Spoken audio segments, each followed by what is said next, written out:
सुप्रभातम। आज का अपना विषय शास्त्री प्रथम वर्ष के विद्यार्थियों के लिए दूसरा गुणस्थान सासाधन गुणस्थान है। मैं आपको बता देता हूँ कि जो सासाधन गुणस्थान है यहाँ थोड़ा सा आपको अटपटा लगेगा, लेकिन मैं बताता हूँ। पहले गुणस्थान से यदि कोई जीव ऊपर जाता है तो चौथे गुणस्थान में, छठे गुणस्थान में और सातवें गुणस्थान में जाता है। उतरते समय यह जीव दूसरे गुणस्थान को प्राप्त करता है। जैसे किसी जीव के अच्छे परिणाम हैं तो एकदम वो सातवें गुणस्थान में चला गया, लेकिन सातवें गुणस्थान में जाने के बाद में उसके परिणामों में अंतर आया।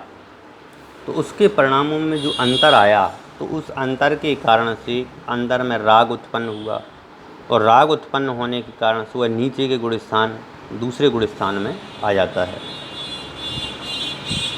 इसलिए इस गुणस्थान का नाम है सासाधन गुणस्थान। उपशम संयुक्त से परिपतित होना और मिथ्यात्व को प्राप्त होने से पूर्व बीच की स्थिति को सासाधन गुणस्थान कहते हैं। हमने देखा है और हम जानते भी हैं कि कई ऋषि मुनियों को क्रोध नहीं आता था, लेकिन कभी कभी ऐसा क्रोध भी आता था जिसमें वो अपने आप को भी नष्ट कर लेते थे। तो ऐसी अवस्था मतलब ऊपर के गुणस्थानों में पहुंचने के बाद में उपशम श्रेणी धारण करने के बाद फिर नीचे के गुणस्थानों में आना, और वो भी कहाँ, मिथ्यात्व गुणस्थान से पहले यानी सासाधन दूसरे गुणस्थान में जब यह जीव आता है तो उस समय उसके जो परिणाम होते हैं वह सासाधन गुणस्थान के होते हैं। और यह दूसरा गुणस्थान पर हमेशा पतन की अवस्था में होता है। चढ़ने के क्रम में यह गुणस्थान नहीं होता है, अपितु यह पतन की अवस्था में होता है। इस गुणस्थान वाला अगले ही क्षण मिथ्यात्व को प्राप्त हो जाता है। ये बात सिद्ध है कि इस गुणस्थान वाला जो जीव है वह एक समय में ही मिथ्यात्व को प्राप्त होता है। वहाँ पर वह जघन्य समय, एक समय से लेकर के 6 आवली मात्र उत्कृष्ट काल तक वह वहाँ पर रहता है, और उतने समय में वह पुनः सम्यक को प्राप्त करके और ऊपर के गुणस्थानों में आ जाता है। ऐसी तीसरे गुणस्थान में है कि तीसरे गुणस्थान का नाम है सम्यक मिथ्या दृष्टि गुणस्थान। जब यह गुणस्थान भी उतरते समय ही होता है, और इस गुणस्थान में जीव के जो परिणाम होते हैं, कुछ परिणाम तो आत्मस्वरूप को भाने योग्य सम्यक परिणाम होते हैं, अच्छे भाव होते हैं, और कुछ भाव जो होते हैं मिथ्यात्व के होते हैं। तो ये मिश्र रूप अवस्था जो है, या इसको कहें कि मिश्र गुणस्थान, तीसरे गुणस्थान को मिश्र गुणस्थान भी कह सकते हैं।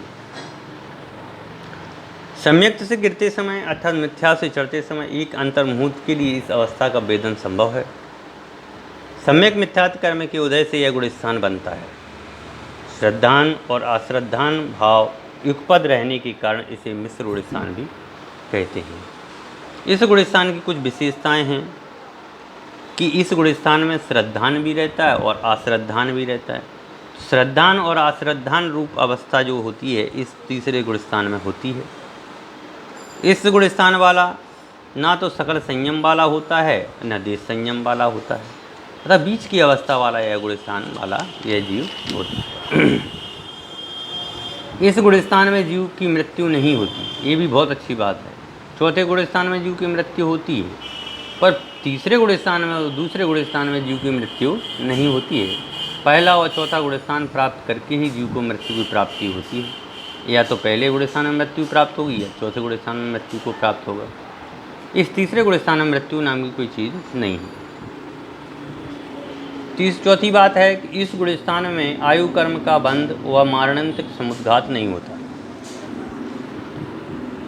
आयु कर्म का बंध मैंने आपको अभी कुछ दिन पहले क्लास में बताया था कि जीवन के तीसरे समय में हमारा आयु कर्म का बंध होता है, और वह तीसरा समय कब आएगा ये हमें नहीं पता। समझे? जैसे हमारे 100 साल की आयु है, तीसरी अवस्था में 70 साल में हमें आयु कर्म का बंध होगा। तो 70 में 30 बचे हैं तो उसके तीसरे भाग में जो आयु होती है उसमें बंद होगा। मतलब ये कर्म आयु कर्म का बंध तीसरे भाग में ही बंध को प्राप्त होते हैं। और जो तीसरी और बात कही गई इन्होंने, मरणांतिक समुद्घात नहीं होता है। मरणांतिक समुद्घात का मतलब होता है यह परिणाम, यह जीव है, यह मर कर के मरने से पूर्व उसके कुछ आत्मा के परिणाम जो है दूसरी जगह जहाँ जन्म लेना है वहाँ पर जाएं, उस क्षेत्र को देखें, पर ऐसे तीसरे गुण स्थान वाले कुछ सुविधा उपलब्ध नहीं है।